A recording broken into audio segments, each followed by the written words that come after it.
I just want to recap what we're doing inside and what we did inside week 2, okay, from the biology behind the neurodivergent brain.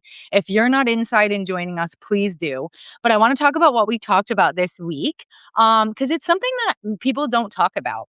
And for our neurodivergent brains and understanding our hormones, it's really important. We talked about how our brain doesn't feel the same each week of the month. And then we talked about some strategy, right? We talked about the follicular lift when our estrogen is high, and that's the time that we're making decisions, we're doing all the amazing things. But one of our downfalls is that we judge ourselves on that as our baseline for the rest of the month. We talked about our ovulatory peak, right? And that's when our estrogen is at the absolute highest. But some of us with neurodivergent brains, we feel that downward slope and we can start feeling bad right after that. And we talked about the luteal shift, okay? When our hormones and our estrogen is at the lowest of every month, and when we feel like, oh my gosh, things are falling apart, and what we can do. And then we talked about that word, perimenopause, and how everything that our beautiful neurodivergent Ferrari brains have been doing our entire life, insert perimenopause, and all of that goes out the window, right? And we talked about that, and we talked about why, and we talked about the neurobiology behind it, and we talked about what's happening with dopamine and what estrogen is doing.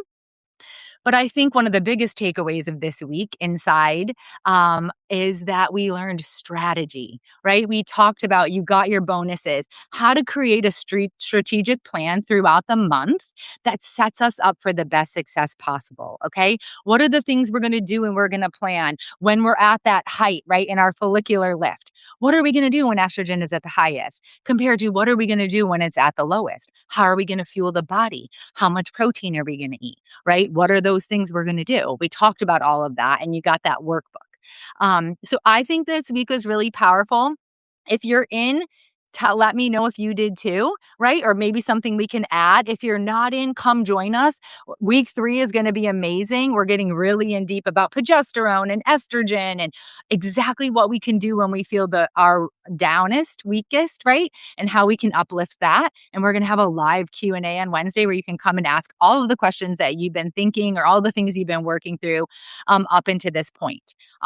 So this week, I just hope we saw pattern recognition and we gave ourselves some grace to understand that it isn't failure, right? When we're in the luteal phase and we feel terrible and our brains aren't working. Remember those prefrontal cortex, we need dopamine, right? So I hope there was some clarity to that. And we're starting to learn and see that if we build strategy, that we can be the most successful that we are. So I hope you had an amazing week. I can't wait for week 3. It's going to be awesome. And if you're not in with us, come join us. It's not too late. You can still catch up on week 1 and 2. And they're really easy reads. You get a bunch of videos with me. Sorry. But you can still catch up. In week 3, we're going to have a live Q&A. And we're almost halfway through. So very, very exciting. I can't wait to see you all there. Happy Friday.